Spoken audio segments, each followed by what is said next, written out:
यसरी यहाँ सबैतिर आगलागी भइसकेपछि यसलाई कसरी नियन्त्रणमा लिने भनेर सुरक्षाकर्मीहरू परिचालित भएको देखिन सकिन्छ। यहाँ यो गाउँमा पनि आगो लागेको छ। यसरी फायर लाइनहरू पनि बनाइरहेछ। खास गरेर एक क्षेत्रबाट अर्को ठाउँमा नजाओस् भन्ने हिसाबले फायर लाइन पनि बनाइएको छ।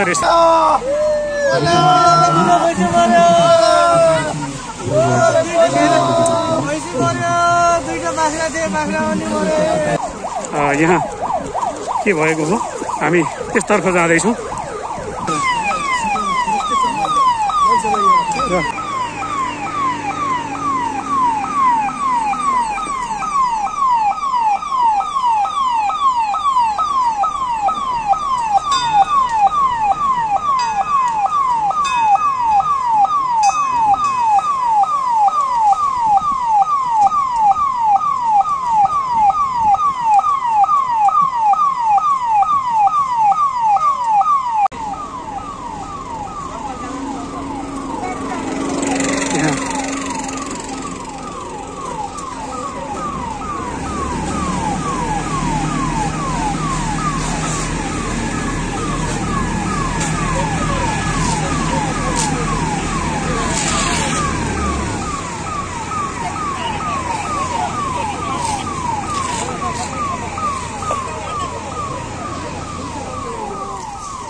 यति बेला यो महाराजा मन्दिर परिसरमा सुरक्षा निकायहरूले खास गरेर अग्नि नियन्त्रणको अभ्यास काम गरिरहनु भएको छ। खास गरी सुरक्षा निकायहरूले कहीँ कतै आगलागीको घटना घटिहाल्यो भने त्यसलाई कसरी समयमै नियन्त्रणमा लिने भन्ने हिसाबले सुरक्षाकर्मीहरूले यहाँ यो दस्ताले अग्नि नियन्त्रणको अभ्यासको काम गरिरहेको छ। यो नियन्त्रित रूपबाट गरिएको अभ्यासको काम हो। यहाँ देख्न सक्नुहुनेछ दमकलको सहायतामा यति बेला यो वनमा डढेलो लागेको यो दृश्य हो र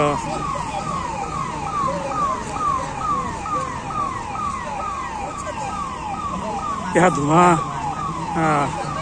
भरिएको छ पुरै र ल यति बेला यो सबै औजारहरूको प्रयोग गरेर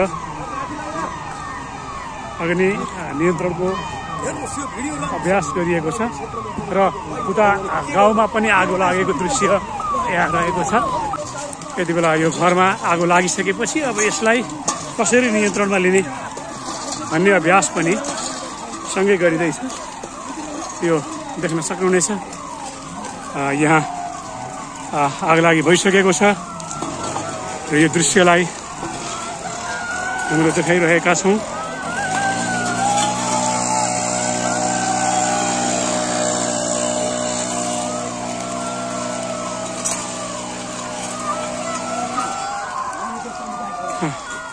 समुदायतर्फ आगो लागिसकेपछि यसलाई कसरी नियन्त्रणमा लिने र कसरी परिचालित हुने भन्ने हिसाबले यति बेला परिचालित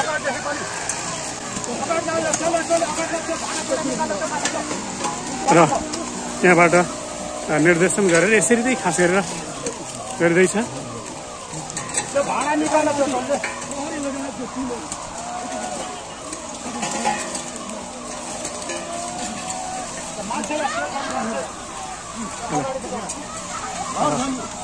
यहाँ पुरै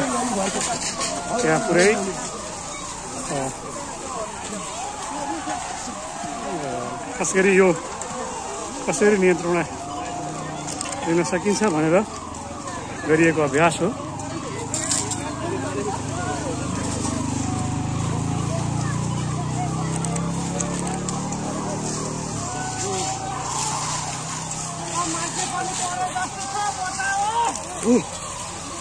के भइरहेछ कुराहरू न सुनौ है यहाँ के भन्नु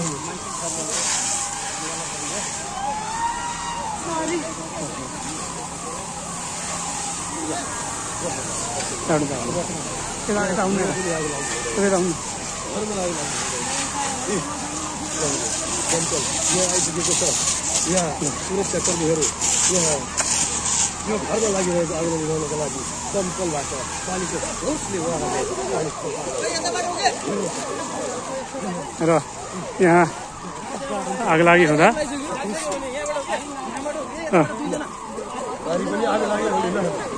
र फेरि उहाँ सूचना पाएपछि फेरि अर्को ठाउँमा दौडिँदै जाँदै हुनुहुन्छ। एम्बुलेन्स पनि आइसकेको छ। यहाँ के भएको हो हामी त्यसतर्फ जाँदैछौँ। यहाँ अर्को क्षेत्रमा पनि यति बेला दमकल पनि आइसकेको छ। एम्बुलेन्स सँगै आएको छ र पारी देख्न सक्नुहुन्छ। अर्को क्षेत्रमा पनि यति बेला यो लागिसकेको छ र यसरी मान्छेको उद्धार गरिएको छ। यसरी उद्धार गरेर यसरी मान्छेलाई उद्धार गरिएको छ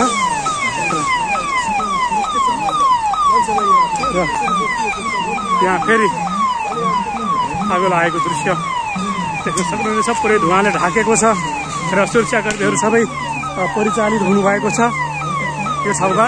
यति बेला हामी पनि जान सक्ने अवस्था छैन। धुवाँले पुरै ढाकेको छ र यो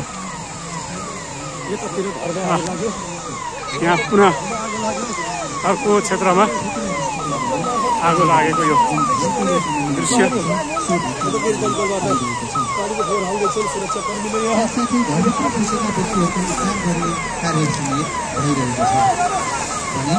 कालसोपी नगरपालिकाको दमकलको मोनिटर प्रयोग गरी आगो निभाउने कार्य भइरहेको छ। उद्धारकर्मीहरूले आधुनिक यन्त्र बिएसएडको प्रयोग गरी घरभित्र पसिरहेका छन् भने बिएसएडमा हावा भरिएको हुन्छ। उद्धारकर्मीहरू अक्सिजन मास्कको सहायताले उद्धारकर्मीहरूले श्वास लिने कार्य गर्दछन्। यो बिएसएडबाट 40 मिनटसम्म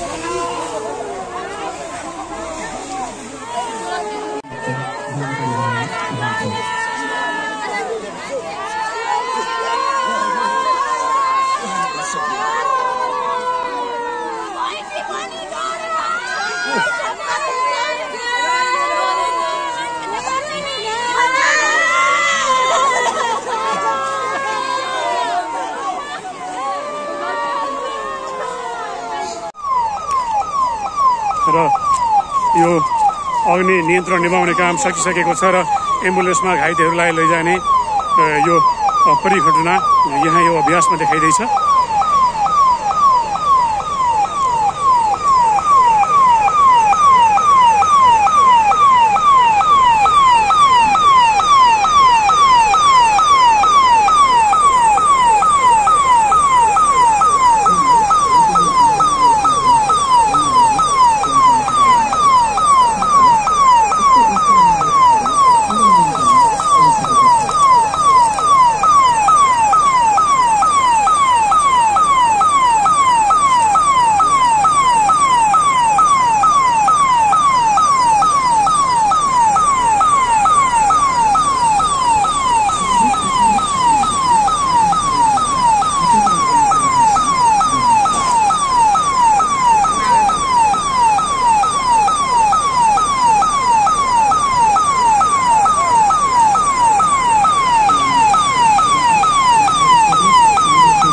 आइसकेपछि यति बेला सुरक्षाकर्मीहरूले गाउँमा यहाँ थप खोजी कार्यहरू र पूर्ण रूपमा नियन्त्रणमा लिने कामलाई सुरक्षाकर्मीहरू परिचालित भएको दृश्य यहाँ रहेको छ।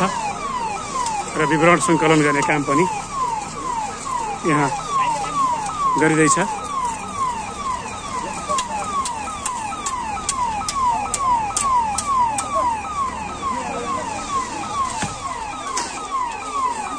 साबुत विषामुक्त सामानहरूको नेपालको रेलद्वारा मसल्का उठाउने कार्यक्रम समेत भइरहेको हाम्रो डेमोन्स्ट्रेसन इलाकाको बारेमा देख्न सक्छौँ। अग्नि नियन्त्रण दस्ताले यसरी नियन्त्रणको अभ्यास गरेको छ। यो देख्न सक्नुहुनेछ उहाँबाट फोहोरा हानिएको छ निकै टाढासम्म र यसरी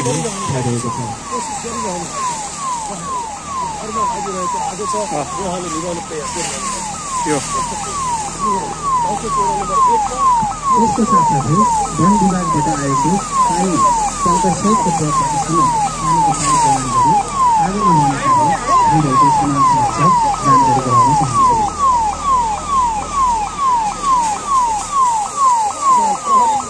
हामी अगाडिको दृश्यमा देख्न सक्छौँ नेपालको एम्बुलेन्सबाट घाइते बिरामीलाई उपचारको लागि मध्यबिन्दु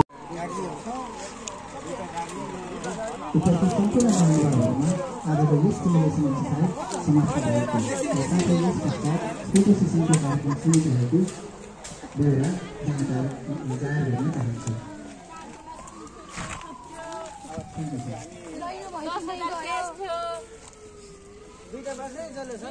बाख्रा गाई बाछा सबै जले हाम्रो त प्राकृतिक विनाश हो। यसमा कसैले चाहिँ पूर्वानुमान गरेर आउने भएन। ओड्ने बिछाउने लाउने लुगा कपडा समेत जल्यो सबै। र हामीले जति चाहिँ हामीले रेस्क्यु गर्न सकेका छौँ हामीले चाहिँ निकालेर यहाँ राखेका छौँ। त्यस चाहिँ अब जलेको कुरा जलि नै गयो, त्यसलाई फिर्ता ल्याउने कुरा सम्भव पनि भएन। र जति कुरा छन् ती कुराहरूलाई चाहिँ तपाईँहरूलाई हामी ह्यान्डओभर गर्छौँ। त्यो छुट्याउन चाहिँ कृपया हामीलाई सहयोग गरिदिनु है त।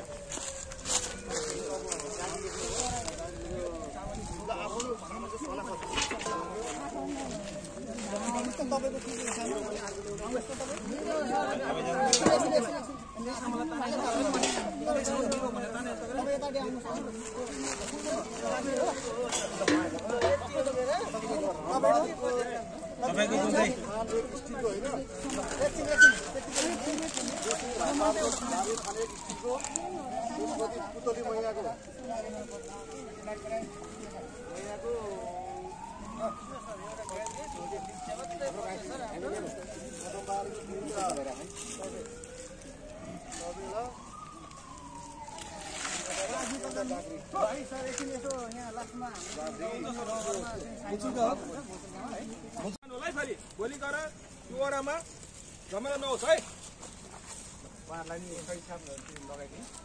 यति बेला आग लागेको घटना घटिसकेपछि घरहरू जलेर नष्ट भइसकेपछि यहाँ के क्षति भयो भनेर यहाँ नेपाल प्रहरीले मुचुल्का उठाउने कार्य गरिरहेको छ स्थानीयसँग। भने स्थानीयहरू जो पीडित हुनुहुन्छ उहाँहरू जो आज आगको घटनामा परेर उहाँहरूलाई क्षति भएको छ त्यो उहाँहरूले मुचुल्का उठाइसकेपछि हस्ताक्षर गर्नुभएको छ भने उहाँहरूले बाँकी रहेका यो अभ्यास केका लागि?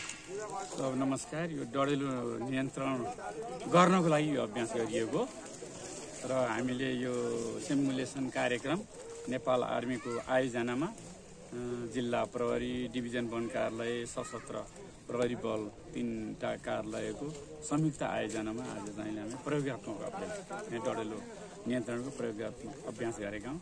यसरी नै अरू ठाउँमा आगो लाग्यो भने सबैजना एकजुट भएर यो आगो निभाउनु पर्छ भन्ने उद्देश्यले जिल्ला चाहिँ आग लागेको कतिको जोखिममा छ, के हो अहिलेको अवस्था? यो जिल्ला त नेपालको 16औं स्थानमा पर्छ र अहिले पहाडी बेल्टमा त आगो लागिसकेको छ। र म हिजो दुम्कीवासतिर गएको थिएँ। अस्ति म दुम्कीवास जाँदा आगो लागेको थिएन, तर हिजो आउँदाखेरि दुम्कीवास जाने अरुणखोला र दुम्कीवासको बिचमा को जङ्गलमा आगो लागेको र हाम्रा सशस्त्र वन रक्षक र पहेँली भित्ता सामुदायिक वनका उपभोक्ताले आगो निभाइरहेको अवस्था थियो। यो आगो राष्ट्रिय निकुञ्जको मध्यवर्ती क्षेत्रबाट आगो चाहिने कुरा त्यहाँका उपभोक्ताहरूले बताउनुहुन्छ। अब यो खास गरेर यो जोखिम अलिक बढी पनि रहन्छ यो समयमा। यति बेला आम रूपबाट चाहिँ यहाँले नागरिकहरूलाई के भन्न चाहनुहुन्छ? यो आगो लागि नियन्त्रण वा यो जिल्लावासी सम्पूर्ण सामुदायिक वनका उपभोक्ता समूह, जिल्लावासी सबै जनताहरू, पत्रकार बन्धुहरू, सुरक्षा निकायका 3टै टिमहरू सबैजनाले सबैले आफ्नो क्षेत्रबाट जङ्गलमा जहाँ आगो लाग्छ त्यहाँ गएर निभाउँ, डढेलो नलाग्नको लागि सचेतना कार्यक्रमहरू प्रशस्त रूपमा गरौँ भन्न चाहन्छु। जस्तो डिभिजन वन कार्यालय आफैले चाहिँ अग्नि नियन्त्रणको लागि चाहिँ के तयारी गरेको छ? डिभिजन वन कार्यालयले हामीले चक्लामा चाहिने एउटा पानी ट्याङ्करको व्यवस्था गरेका छौँ, जहाँ चाहिने मोटरेबल छ र त्यसले 50 मिटर जति पर पानी फाल्छ। 3000 लिटरको ट्याङ्कको व्यवस्था गरेका छौँ र त्यहाँ 12जना स्टाफहरू, 8जना सशस्त्र वन रक्षक र 4जना चाहिने वन हेरालुहरू चक्ला वनको संरक्षणको लागि वन हेरालु राखेका छौँ। 12जना हामी त्यहाँ परिचालन गरेका छौँ भने डिभिजन वन कार्यालयमा फेरि अर्को 10जना सशस्त्र वन रक्षकहरू हुनुहुन्छ, उहाँ लाग्नुहुन्छ र प्रत्येक सामुदायिक वनले आफ्नो सामुदायिक वनभित्र चाहिने डढेलो नलाग्नको लागि उहाँहरूले चाहिने हेरालुहरूको सङ्ख्या बढाउनु भएको छ र क्युआरटी क्विक रेस्पोन्स टिम गठन गर्नुभएको छ र उहाँहरूले परिचालन गर्नुभएको छ र यो यहाँको तराईको सम्म ठाउँको सामुदायिक वनमा अहिले खासै आगो लाग्न सकेको छैन, किनकि उहाँहरू पानी ट्याङ्कर सहित बस्नु भएको छ, चोक चोकमा पानी आगो निभाउनको लागि बस्नु भएको छ। त्यो हिसाबले चाहिने जहाँ चाहिने राष्ट्रिय वन छ त्यहाँ चाहिँ आगो लागेको देखिया छ अहिलेसम्म र सामुदायिक वनमा आगो कहीँ लागिहाल्यो भने तुरुन्त गएर निभाउने गरिएको छ अरे। डिभिजन वन कार्यालय पर्चा व्यापक रूपमा गरेको छ। प्रत्येक सब डिभिजन वन कार्यालयमा चाहिँ जनचेतना जगाउने तथा अन्तर्क्रिया कार्यक्रमहरू हामीले प्रत्येक सब डिभिजनमा गरेका छौँ भने यो जिल्लाको जिल्ला वन पैदावार उद्योग व्यवसायिक सङ्घले समेत पर्चाका कार्यक्रम गरेका छ। यो स्टिकरहरू बनाउने वितरण गर्ने र यो पहाडमा गएर चाहिने उपभोक्ताहरूलाई सजग गराउनको लागि उहाँहरूले पनि यो अन्तर्क्रिया कार्यक्रमहरू व्यवसायिक सङ्घले पनि गर्नुभएको छ भने हामी डिभिजन वन कार्यालयले त पूर्ण रूपमा सामुदायिक वनको जुन सामुदायिक वनमा पुग्यौँ त्यहीँ चाहिने उहाँहरूलाई जम्मा गरेर डढेलो लगाउनु हुन, डढेलो लगाउने पर्यावरणमा र वन वातावरण जैव विविधता र पर्यावरणमा ठुलो असर गर्छ। त्यो हुनाले डढेलो नलगाउँ। यही वातावरण सञ्चित गरे बापत नै नेपालले अहिले चाहिने 1,40 करोड बराबरको रकम चाहिने यो प्राप्त गरिरहेछ र त्यसको लागि पनि हामीले एउटा ग्रिनरी बढाउने, अर्को चाहिने कार्बन सञ्चित गर्ने र अर्को पर्यावरण बिग्रन नदिनको लागि हामीले चाहिने यस्ता कार्यक्रमहरू आयोजना गरिरहेछौँ।